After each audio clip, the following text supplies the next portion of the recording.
Hi guys. As you can remember, we've done interest rates the last lesson. We're going to still carry on with interest rates, but for this lesson, it's something that you will not see very often. So it's just in case you see the word effective, we need to do this lesson.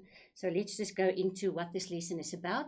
Now, as I said previously, all banks charge interest per annum, normal, nominal interest rate. So the minute they say effective interest rate, remember what I showed you in the last lesson? If it is 8% for a year, but now they calculated it monthly. So you have to cut up this year into 12 pieces. Can you remember I said actually the interest rate is going to be more than that 8% because you're cutting it up and every time you're working out interest on interest, interest on interest. So in the end, it's going to be more than the 8% charge. That is effectively the interest rate. But we never ever use this effective interest rate in a formula. All our formulae are set for the nominal interest rate. So if you by accident get a problem where they give you the effective interest rate, you need to go back and change it to the nominal interest rate, which the banks are normally charging, before you can slot it into your formula. Good. So this is what we're going to do in this lesson. Now, here's just a few things that you need to know.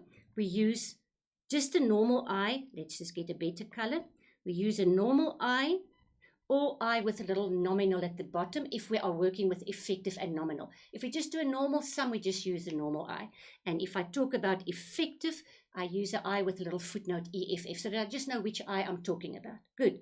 Now, the normal nominal rate, very important, is the rate that we use in all formulae. So let's just make an NB here.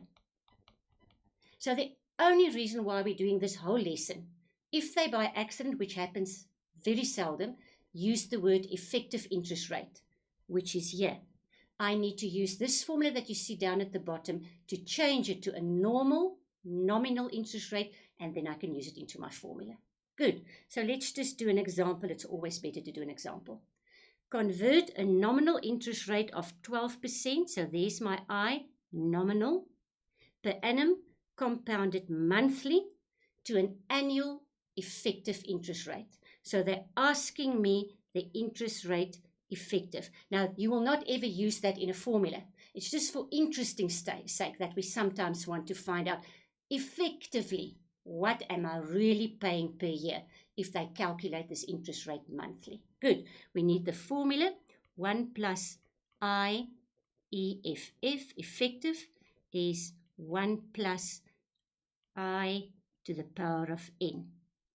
But now remember what they said here.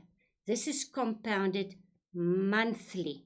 So the minute you compound it monthly, the I becomes I divided by 12. Have you got it? So I need to go to I divided by 12, and I'm going to do this. I want the effective interest rate, so I want to leave that there. So it's 1 plus I over 12. Oh, what about the n? Remember I said you must write the I and the n times 12. Because if I divide the I by n, I cut it up. How many pieces are there in 1 year? So the n will stand for year. But if I multiply it by 12, I'm changing all of this now to months. I cannot start my problem if I haven't changed everything to months. So the n will be 12n. Good. And now you will just do it on your calculator. So you grab your, oh, I didn't fit in the 12. Let's just do there. It's 0.12. Let's just do it there. The I, because it's 12%. Good. So I'm going to write 1 plus 0.12 over 12 to the power of 12n.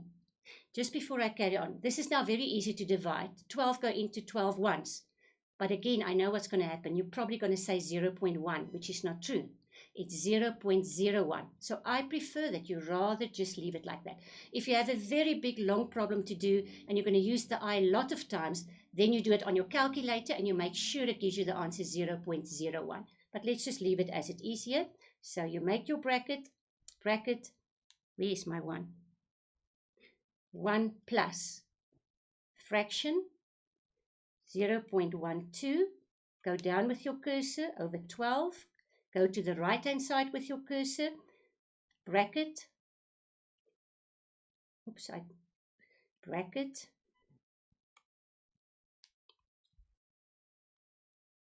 Oh, I forgot something.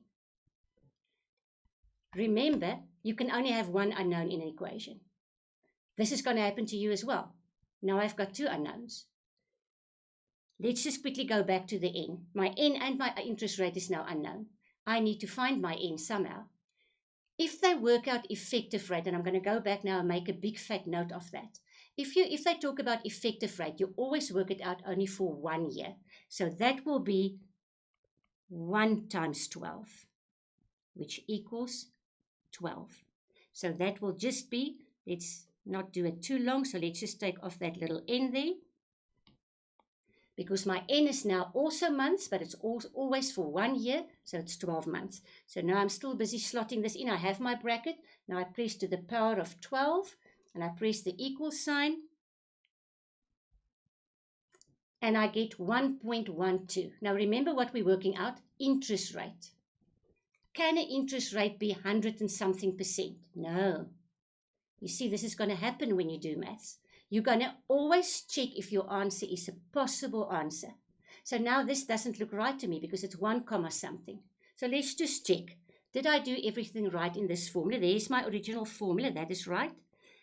What happened to that one there? By accident, I just left it out. It's going to happen to you as well. So what do I do with that one if I want the IEFF all alone? I take it to the right-hand side. Minus 1, minus 1. So if I now get to this and I do that minus 1, it gives me 0 comma. That is what I want, because interest rate is always decimals after the comma. It's never something in front of the comma because it can't be 100 and something %. So that is why if I write it down now, and it gives me 0.1268 ... that means the interest rate is 12.7%. The effective interest rate. Now let's just see if this makes sense. Remember what I said? Interest rate is 12% per annum, once a year calculated. But now they said we must compound it monthly. So I cut it up into 12 pieces, and every month I put extra interest on the previous interest, extra interest on the previous interest. So can you see it's now more? Effectively, for a whole year, you're going to actually pay 12.7% interest. Now, this is very useful if you go and take out a loan one day, because one bank may charge you monthly, another bank may charge you interest quarterly or half yearly, and you need to be able to work out which one is going to give you the lowest interest rate if you take out a loan, or the highest interest rate if you make an investment. So that's very good if you can do this all on your own and make sure you can go to the best bank in the end. So make sure you see how easily it happens. That one there, I had to take off to the other side, which we forgot. And when I did it, I saw that now the answer makes sense. So you're going to redo this on your own on a clean sheet of paper. There's the whole answer that you can check afterwards. Good. Example 2. Convert an annual effective rate of 13.5% per annum to a nominal rate per annum compounded semi-annually. So now they give you the effective rate. So this is the IEFF. And they want you to change it to a nominal compounded semi-annually. Now, what did I say in the beginning? In all formulae, we use the normal nominal rate. So this is the one that you're most probably going to get in an exam, if you do get one. They're going to give you an effective interest rate. If you don't read carefully, you're going to use that rate and your whole sum will be wrong. So make very sure before you ever start slotting in any I into a formula, any formula, that it's the nominal rate. So I need my formula, 1 plus I EFF is equal to 1 plus I nominal to the power of n. But before I do, I need to go and check. The effective rate is 13.5, so I'm just going to do there. It's 0.135. Remember, we prefer decimals. To a nominal rate compounded semi-annually. Semi-annually means cut your year into 2 pieces. So I must also cut my I into 2 pieces. But if I do that, immediately the I and the N goes together. N, remember what we said? if we change from effective to normal or normal to effective, you always do it for 1 year because the bank always charges you per annum. That means per 1 year. So it's 1 year, but now I need to multiply it by 2, which gives me 2 because it's semi-annually. Good. Let's fill in what we have. 1 plus I. Oh, I can fill that in. I don't have to write it again. So let's just fill it in. 0.135 is equal to 1 plus. I do not have this one, but I know it's over 2. And I have that one there. Good. Now I must get the I all alone. The I is inside a bracket. The furthest thing away, I must take away first, which is the square. How does one take away a square? You square root. So I'm going to go to the left-hand side as well, and I'm just going to add those two because they're very easy to add. And I'll be left with 1 plus I over 2. You all agree? To get rid of a square, you square root. Now I need to get rid of the 1.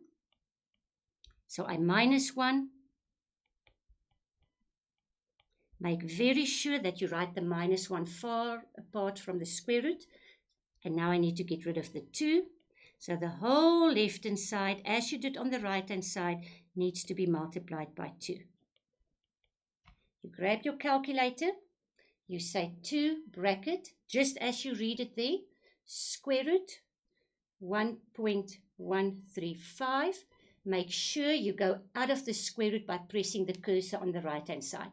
Only now you can do the minus 1. Check your calculator. If that minus 1 is under the root, you made a mistake. Then you close your bracket.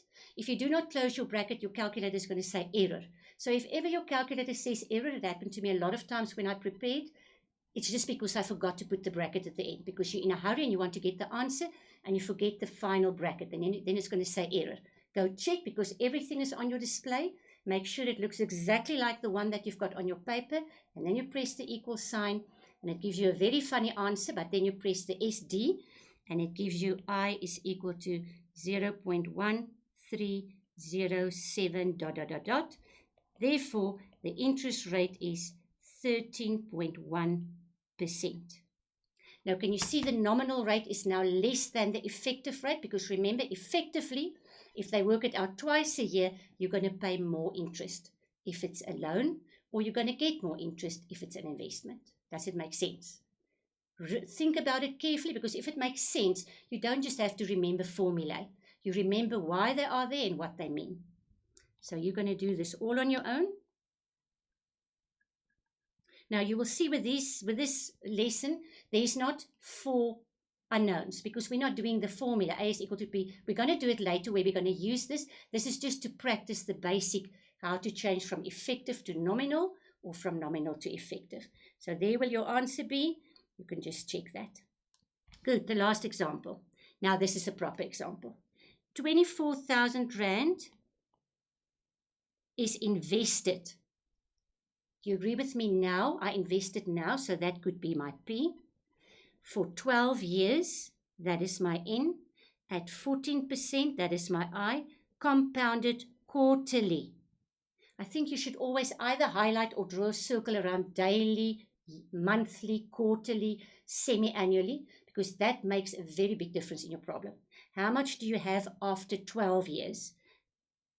So we already have the N is 12. Now let's just make very sure. Did they say anything about nominal or normal or effective? Let's read again. 24,000 Rand is invested for 12 years at 14% per annum compounded quarterly. How much do you have after 12 years? No word of effective or nominal or normal. So if you don't read the word effective, you will never bother with that formula that this lesson is about. You will just carry on and you'll just do your normal investing. There's my investment formula. Before I start, I need to write the I and the N. You do not start if you haven't written the I and the N. The interest is 0.14 compounded quarterly. How many quarters in a year? 4. So they did cut up the year into 4 pieces. So what must you do with the N? 1 year consists of 4 quarters, so it's times 4. Which gives me 48. So I can just do all the calculations. I can just do the substitutions, And the calculations, can you see there's no bracket around the 24,000? Because I don't need it because it stands all on its own. And now I just take my calculator. As it is there, 24,000 bracket, 1 plus fraction. On top of the fraction, 0.14. At the bottom of the fraction, 4. Go to the right-hand side. Make very sure of that. Close your bracket. To the power of 48 equals.